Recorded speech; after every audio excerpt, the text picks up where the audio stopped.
हू पंहिंजो रतु आहे पंहिंजे ॿारनि खे पढ़ाइनि था, पर तव्हां जेको आहे उनजे जेको आहे वीसी जेका आहिनि, जेका बि यूनिवर्सिटियुनि जा वीसी आहिनि, उहो मां सिर्फ़ु चाणका जी अनिला साहिबा जी नथी, अनिला साहिबा त क्रॉस करे छॾी आहे लिमिट, उनजी त मां वीसी सम्झा ई नथी। उहा हिकु मां त मूंखे लफ़्ज़ ई न आहे, मां उनखे शर्म अचणु खपे उन माई खे। हिकु औरत थी न्याणियुनि लाइ अहिड़ा लफ़्ज़ थी चए त उहे कैरेक्टर लेस आहिनि, उनजो किरदारु सही न आहे। मां अहिड़ियूं अहिड़ियूं राति जो शयूं थी ॾिसां जो मूंखे शर्म थो अचे।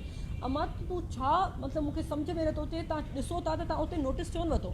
तव्हां ॾिसी वापसि कहिड़ी ख़ुशीअ में विया हली जो हाणे तव्हां चैनल ते इहो था चओ त हुनजी साख ख़राबु आहे, हू कैरेक्टर लेस आहिनि। मतिलबु जेका माण्हू हुते उन्हनि सां जेका सोचो त जेका उन्हनि सां रिश्तेदार हूंदा, जेका उन्हनि जा माइट हूंदा, उन्हनि जी उहे छा सोचींदा हूंदा? उन्हनि केरु पढ़ाईंदो उन्हनि यूनिवर्सिटियुनि में जंहिंजूं वीसी जेका चवनि था असांजूं नियाणियूं जेके हितां जूं आहिनि उहे कैरेक्टर लेस आहिनि? त मां इल्तिजा थी कयां सभिनी राइटर्स खे, सिविल सोसाइटी खे, पंहिंजे शागिर्दनि खे रिक्वेस्ट थी कयां, मां हथ ॿधी रिक्वेस्ट थी कयां त महिरबानी करे चाणका मेडिकल यूनिवर्सिटी जी शागिर्दनि जो साथ ॾियो। किथे ईअं न थिए त सुभाणे को ॿियो शागिर्द पंहिंजी ज़िंदगी गवाए छॾे, सुभाणे ईअं न थिए त को शागिर्द मजबूरीअ में पंहिंजी ज़िंदगी ख़तमु करे छॾे ऐं पोइ असां अफ़सोस ई कंदा रहूं ऐं पोइ असां सिर्फ़ु इहो चऊं त काश असां हुननि जो साथ ॾियूं हा, काश असां जेको आहे माण्हू ही उथे पोइ हू उथे। केरु कोन उथंदो, तव्हां ई असां सभु मिली करे इन्हनि सां गॾु बीहंदासीं त जीअं सुभाणे ॿियो कंहिं शागिर्दनि सां ईअं न थिए, ॿियो को शागिर्द को जेको आहे ख़ुदकुशी न करे, ॿियो को शागिर्द जेको आहे पंहिंजी ज़िंदगी न जेको आहे ख़तमु करे।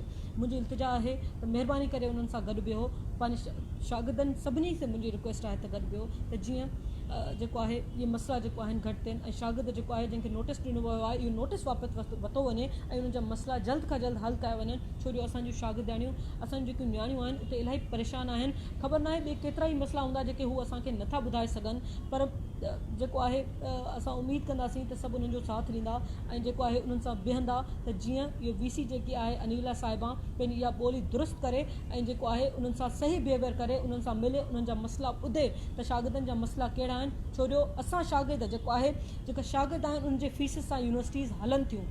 वीसी साहिबा जे पीउ जा पैसा कोन्हनि जंहिंसां यूनिवर्सिटी हले थी, जो उन्हनि खे अहिड़ी ॿोली थी ॻाल्हाए त केॾी महिल कॾहिं मुलाज़िमनि खे ग़लति ॿोली थी ॻाल्हाए त कॾहिं शागिर्दनि खे ग़लति ॿोली थी ॻाल्हाए। इहे शागिर्दनि जा ई पैसा आहिनि जंहिंजे करे इहे इदारा हलनि था ऐं उन्हनि सां अहिड़ो बिहेवियर बिल्कुलु बर्दाश्त न कयो वेंदो। ऐं मां उन्हनि खे ॿुधाईंदी हलां त असां प्रोटेस्ट कंदासीं ऐं इलाही वॾो प्रोटेस्ट कंदासीं। जे तव्हां हिकु हफ़्ते में उन्हनि जा मसइला हल न कया त पोइ यूथ एक्शन कमेटी इहो उन्हनि सां वाइदो थी करे शागिर्दनि सां त असां तव्हां सां आख़िरी टाइम ताईं गॾु हूंदासीं, चाहे भले केरु तव्हांजो साथ ॾिए या न ॾिए। जेसन जयंती।